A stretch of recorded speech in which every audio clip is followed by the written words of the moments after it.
Hello Maya, welcome to cine Puchakaya. ఇప్పుడు మన review anime name వచ్చేసరికి డాండ్ డాన్స్ సీజన్ 2. ప్రెసెంట్ అయితే ఈ anime Crunchyroll and Netflix లో అవైలబుల్ గా ఉంది, అది కూడా మన తెలుగు లాంగ్వేజ్ లో. ఇంకా ఈ యానిమీ సీజన్ 2 వచ్చేసరికి 12 ఎపిసోడ్స్ ఉన్నాయి. ఈ యానిమీ సీజన్ 2 చూడాలంటే మీరు ఫస్ట్ సీజన్ 1 అనేది కంప్లీట్ చేయాలి. సీజన్ 1 కంప్లీట్ నుంచి ఈ సీజన్ 2 అనేది స్టార్ట్ అవుతుంది. ఇంకా సీజన్ 2 స్టోరీ వచ్చేసరికి సీజన్ 1 ఎండింగ్ లో ఏంటంటే మన ఓకరున్ ఏంటంటే జీజీ వాళ్ళ ఇంటికి వెళ్ళిన తర్వాత నుంచి ఏమైంది అనేది మీరు ఈ సీజన్ 2 లో చూస్తారు. ఇంక సోదంతా మాకు ఎందుకు మా ఎలా ఉందో ఒక్క మొక్కలో చెప్పమంటారా? నాకైతే నచ్చింది. మెయిన్ ఈ డాండెడాన్ అనే యానిమీలో ఏంటంటే కొంచెం క్రేజీగా ఉంటది, ప్రతిది కొంచెం ఫంకీ ఫంకీగా మోడల్లో ఉంటది. అసలు తెలుగు డబ్బింగ్ అనేది చాలా బాగా చేశారు. అంటే కొన్ని యానిమీస్లు ఏంటంటే చాలా గాంధీయంగా చేస్తారు, ఇందులో చాలా నార్మల్ గా డబ్బింగ్ అనేది చాలా బాగా చేశారు. ఈ సీజన్ ఏంటంటే స్టార్టింగ్ ఒక 8 ఎపిసోడ్స్ దాకా జీజీ ప్రాబ్లం గురించి ఉంటది. అంటే నార్మల్ గా ఈవిల్ ని ఎలా కంట్రోల్ చేస్తారు దాని మీద బేస్ అయ్యి ఉంటది.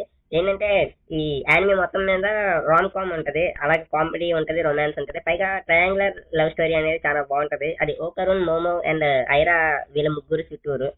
అండ్ అప్కమింగ్ సీజన్స్ లో అయితే ఇంకా చాలా క్రేజీగా ఉండబోతుంది. అంటే ఏలియన్స్ గానీ, స్పిరిట్స్ గానీ, గోస్ట్ గానీ అవన్నీ చాలా కొత్తగా రిప్రజెంట్ చేస్తున్నారు ఈ యానిమీలో. అలాగే అప్కమింగ్ సీజన్స్ లో ఏంటంటే మనకి కొత్త కొత్త క్యారెక్టర్స్ అనేది ఇంట్రడ్యూస్ చేస్తారు. ఈ సీజన్ లో కూడా ఒక 2 క్యారెక్టర్స్ అనేది ఇంట్రడ్యూస్ చేశారు, అవి చాలా ఫన్ జనరేట్ చేసే ఫస్ట్ హాఫ్ మొత్తం. అండ్ ఈ సీజన్ ఎండింగ్ ఏంటంటే ఒక కొత్త క్యారెక్టర్ ని మనకి ఇంట్రడ్యూస్ చేస్తారు క్లిఫ్ హ్యాంగర్ గా పెట్టి, అది సీజన్ 3 తో కంటిన్యూ అవుతూ ఉంటది. ఇంకా మెయిన్ ఈ డాండెడాన్ అనే యానిమీలో మనం చెప్పుకోవాలనుకుంటే ఇది అసలు యానిమేషన్ అయితే చాలా అంటే చాలా బాగుంటది. ఒకవేళ మీరు కనుక యానిమీ స్టార్ట్ చేద్దాం అని అనుకుంటే మాత్రం ఈ యానిమీతో స్టార్ట్ చేయండి. ఇది చాలా అంటే చాలా కొత్తగా ఉంటది ఈ యానిమీ. ఇంకా ఈ యానిమీని ఫ్యామిలీతో చూడొచ్చా అంటే సీజన్ 1 ఏంటంటే స్టార్టింగ్ కొంచెం ఏలియన్ సీన్స్ అనేది ఉంటుంది, అది కాకుండా సీజన్ కూడా ఒకటి ఈవిల్ చేసేది డ్రెస్ రిప్పింగ్ సీన్ ఒకటి ఉంటుంది. ఆ రెండు ఓకే అనుకుంటే మీరైతే ఈ యానిమీని పేరెంట్స్ తో చూడొచ్చు. నేనైతే మాక్సిమం వద్దనే చెప్తాను, ఆ 2 సీన్స్ కొంచెం ఆక్వర్డ్ గా ఉంటాయి. And thank you for watching this video.